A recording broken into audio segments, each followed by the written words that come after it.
Bonjour, bienvenue à l'émission Parlons d'adoption avec Sarah. Aujourd'hui, j'ai un invité spécial, une personne adoptée également. C'est une personne très polyvalente, dynamique. Elle a fait un retour aux études dans le domaine agroalimentaire. Puis, elle a également un blog. Bienvenue, Islande, à l'émission. Merci pour l'invitation. De rien. Peux-tu nous parler un peu de toi? J'ai été adoptée à l'âge de 1 an et quelques mois. Et puis, sinon, comme tu le disais, je travaille dans le domaine agroalimentaire, donc je suis inspecteur dans les usines alimentaires. Et sinon, j'ai également un blog Petite Fro sur les cheveux crépus. Est-ce que tu as grandi avec des frères et sœurs issus de l'adoption également? Oui, mon grand frère d'Haïti. Lui a été adopté un peu plus vieux, donc vers l'âge de 3 ans environ. Donc ça a été un peu différent de ce côté-là. Là. Plus on est vieux, plus c'est un peu compliqué. Mon frère a été adopté avant moi. Puis après ça, moi, je pense que c'est comme 1 an ou 2 ans après. Comment c'est de vivre dans une famille interraciale? Moi, honnêtement, j'avais très bien vécu. J'ai pas eu vraiment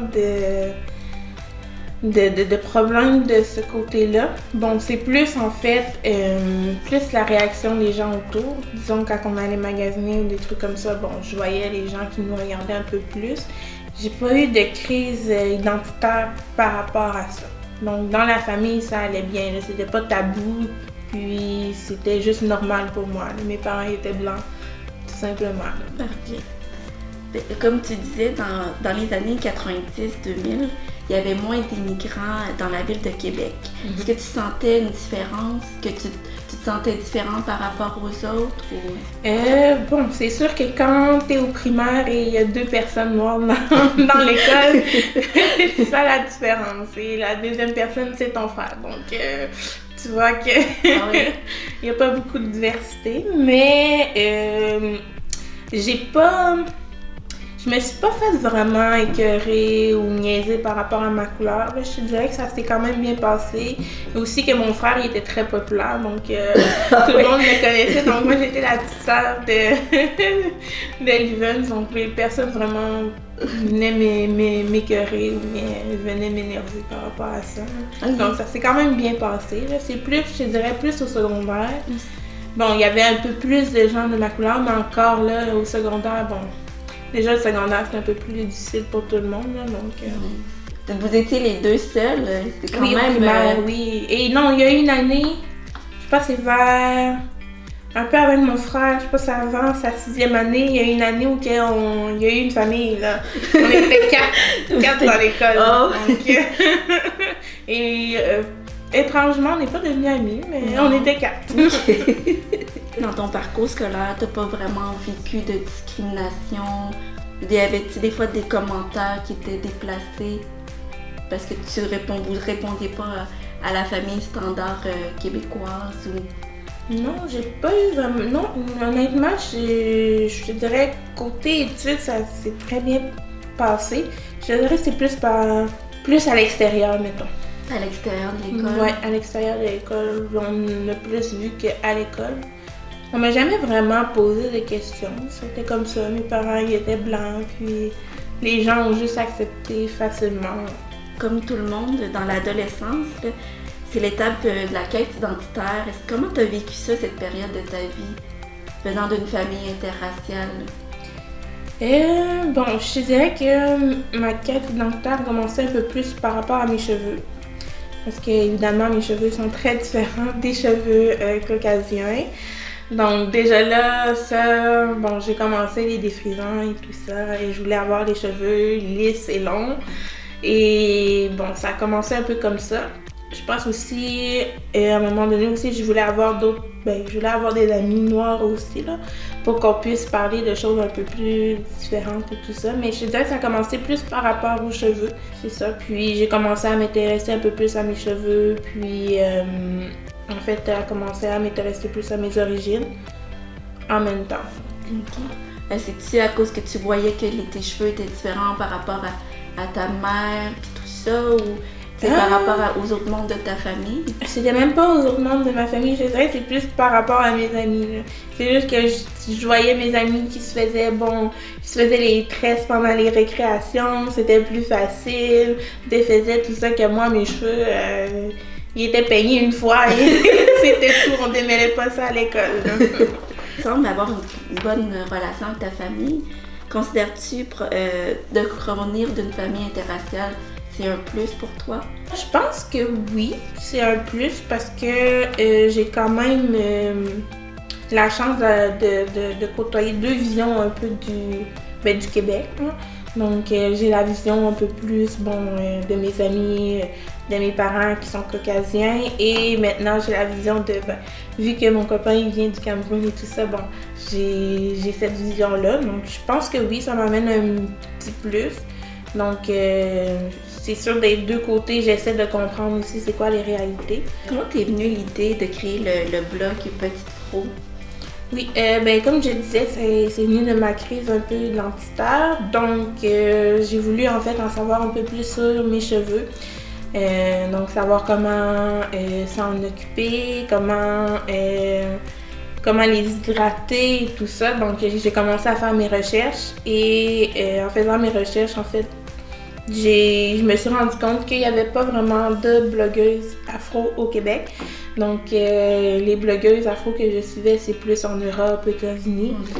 Donc je me suis dit que je devais sûrement pas être la seule personne qui était dans ma situation, qui voulait en apprendre un peu plus sur les cheveux. Donc je me suis dit, tant qu'à faire les recherches, je vais en fait donner accès à plus de gens à mes recherches et à l'information que je trouvais. Puis est-ce que ça fait longtemps que ton blog existe? Oui, ça doit... Je pense que ça va faire 2 ans et demi. Je pense que 2 ans et demi. J'ai vu également que tu avais aussi comment on appelle ça? Un guide pour les cheveux. Oui. En fait, je fais des guides qu'on peut télécharger. Donc, les gens peuvent avoir directement dans leur boîte mail puis les avoir en tout temps. Et aussi, je fais des guides de capillaires personnalisés. Donc, s'il y a des gens qui ont des problèmes et tout ça, c'est sûr que je le dis dès le départ, là, je ne suis pas une professionnelle, je ne suis pas une coiffeuse et je ne suis pas médecin. Donc, moi, c'est vraiment, je donne des conseils par rapport à mon expérience et tout ça. Donc, c'est sûr que si vous voulez avoir des conseils plus poussés, plus professionnels, il faut faire appel à des professionnels. Fait que t'as quand même 4 guides, un guide pour chaque saison, c'est ça? Oui, dans le fond, j'ai un guide pour l'été, un guide pour l'hiver, sinon j'ai un guide pour ceux-là qui sont sportifs. Donc, comment bien entretenir. Et c'est sûr que nos cheveux, on ne peut pas les nettoyer à tous les jours comme les cheveux caucasiens. Donc, j'ai un guide par rapport à ça. Et sinon, éventuellement, je vais avoir d'autres guides là qui vont venir. Parfait. On va suivre ça. Puis, pourquoi tu sentais aujourd'hui l'importance de parler de la famille interraciale avec nous? En fait, c'est que je trouve que souvent dans les panels, les gens qui sont invités, on dit que c'est les experts qui sont invités et qui viennent parler. C'est sûr, c'est un côté très intéressant parce qu'ils ont étudié la chose, mais je pense que ça serait... en fait, je pense que c'est mieux aussi d'inviter les gens qui ont vécu cette situation-là parce que, chaque personne la vit différemment. Mm-hmm. Puis 2, je pense que c'est mieux d'avoir justement... Moi, je pense que les experts, c'est les gens qui ont vécu la situation, là, donc... Oui, c'est ça, c'est nous qui est plus portés à parler de nos problèmes, de notre vécu aussi. Mm-hmm, mm-hmm. Exactement. Puis, quel message veux-tu transmettre aux non-adoptés? Faire attention aux mots que vous utilisez. Donc, souvent, je sais que la plupart du temps, c'est vraiment... les gens sont vraiment pas mal intentionnés, mais de dire ta vraie mère ou tes vrais parents, ou ta vraie sœur, ou...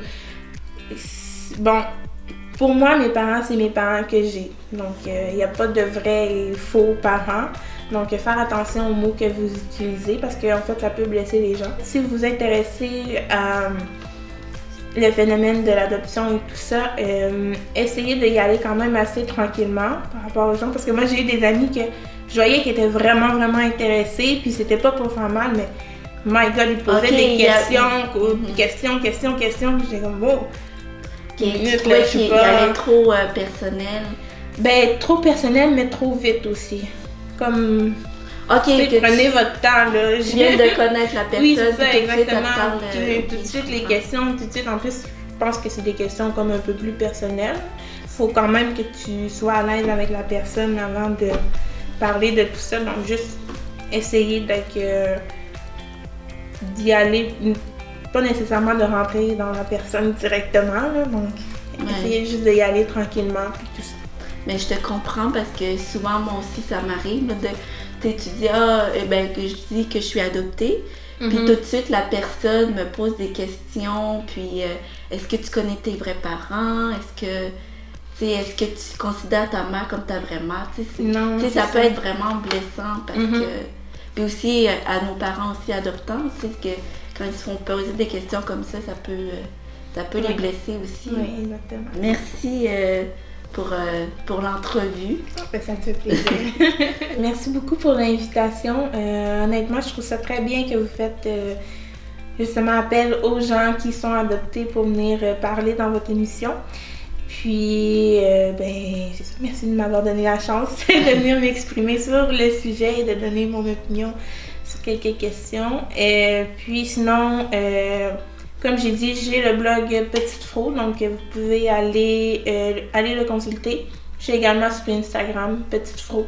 Je pense que ça va être quand même assez facile de me trouver sur les réseaux sociaux. Donc, merci. Puis, ça m'a fait plaisir de partager avec vous mon expérience. Si vous avez aimé la vidéo, n'oubliez pas de liker et partager. Et puis, allez vous abonner à notre page Instagram Nos Voix Comptent.